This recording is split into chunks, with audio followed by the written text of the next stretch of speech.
دوستو، خداوند کا کلام آپ تک پہنچا ہے۔ پلیز لائک اور شیئر لازمی کیجیے۔ God bless you. مقدس متی کی انجیل اس کا 16واں باب۔ پھر فریسیوں اور صدوقیوں نے پاس آ کر آزمانے کے لیے اس سے درخواست کی کہ ہمیں کوئی آسمانی نشان دکھا۔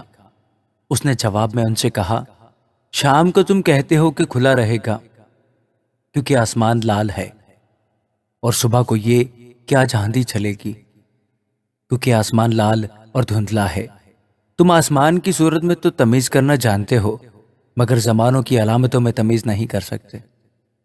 اس زمانہ کے برے اور زناکار لوگ نشان طلب کرتے ہیں، مگر یونا کے نشان کے سوا کوئی اور نشان ان کو نہ دیا جائے گا، اور وہ ان کو چھوڑ کر چلا گیا۔ اور شاگرد پار جاتے وقت روٹی ساتھ لینا بھول گئے تھے۔ یسوع نے ان سے کہا، خبردار، فریسیوں اور صدوقیوں کے خمیر سے ہوشیار رہنا۔ وہ آپس میں چرچا کرنے لگے کہ ہم روٹی نہیں لائے۔ یسوع نے یہ معلوم کر کے کہا، اے کم اتقادو، تم آپس میں کیوں چرچا کرتے ہو کہ ہمارے پاس روٹی نہیں؟ کیا اب تک نہیں سمجھتے؟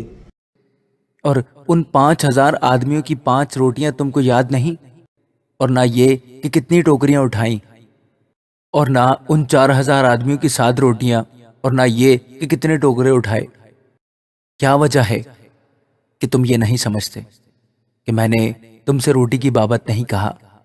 فریسیوں اور صدوقیوں کی خمیر سے خبردار رہو۔ تب ان کی سمجھ میں آیا کہ اس نے روٹی کی خمیر سے نہیں بلکہ فریسیوں اور صدوقیوں کی تعلیم سے خبردار رہنے کو کہا تھا۔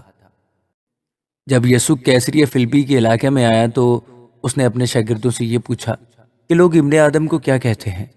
انہوں نے کہا، بعض یوحنا بپتسمہ دینے والا کہتے ہیں، بعض ایلیا، بعض یرمیا یا نبیوں میں سے کوئی۔ اس نے ان سے کہا کہ مگر تم مجھے کیا کہتے ہو؟ شمعون پطرس نے جواب میں کہا، تو زندہ خدا کا بیٹا مسیح ہے۔ یسوع نے جواب میں اس سے کہا، مبارک ہے تو شمعون بریونا، کیونکہ یہ بات گوشت اور خون نے نہیں بلکہ میرے باپ نے جو آسمان پر ہے تجھ پر ظاہر کی ہے۔ اور میں بھی تجھ سے کہتا ہوں کہ تو پطرس ہے، اور میں اس پتھر پر اپنی کلیسیا بناؤں گا، اور عالم ارواح کے دروازے اس پر غالب نہ آئیں گے۔ اور میں آسمان کی بادشاہی کی کنجیاں تجھے دوں گا، اور جو کچھ تو زمین پر باندھے گا وہ آسمان پر بندھے گا، اور جو کچھ تو زمین پر کھولے گا وہ آسمان پر کھلے گا۔ اس وقت اس نے شاگردوں کو حکم دیا کہ کسی کو نہ بتانا کہ میں مسیح ہوں۔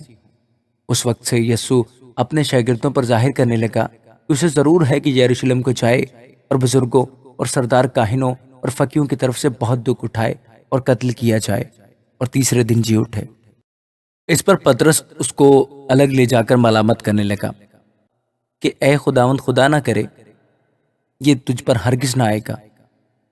اس نے پھر کر شیطان سے کہا، اے شیطان، میرے سامنے سے دور ہو، تو میرے لیے ٹھوکر کا باعث ہے، کیونکہ تو خدا کی باتوں کا نہیں بلکہ آدمیوں کی باتوں کا خیال رکھتا ہے۔ اس وقت یسوع نے اپنے شاگردوں سے کہا، اگر کوئی میرے پیچھے آنا چاہے تو اپنی خودی کا انکار کرے اور اپنی صلیب اٹھائے اور میرے پیچھے ہو لے۔ کیونکہ جو کوئی اپنی جان بچانا چاہے اسے کھوئے گا، اور جو کوئی میری خاطر اپنی جان کھوئے گا اسے پائے گا۔ اور اگر آدمی ساری دنیا حاصل کرے اور اپنی جان کا نقصان اٹھائے تو اسے کیا فائدہ ہوگا؟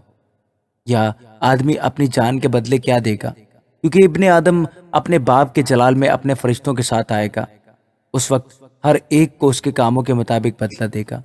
میں تم سے سچ کہتا ہوں کہ جو یہاں کھڑے ہیں ان میں سے بعض ایسے ہیں کہ جب تک ابن آدم کو اس کی بادشاہی میں آتے ہوئے نہ دیکھ لیں گے، موت کا مزہ ہرگز نہ چکھیں گے۔ آمین۔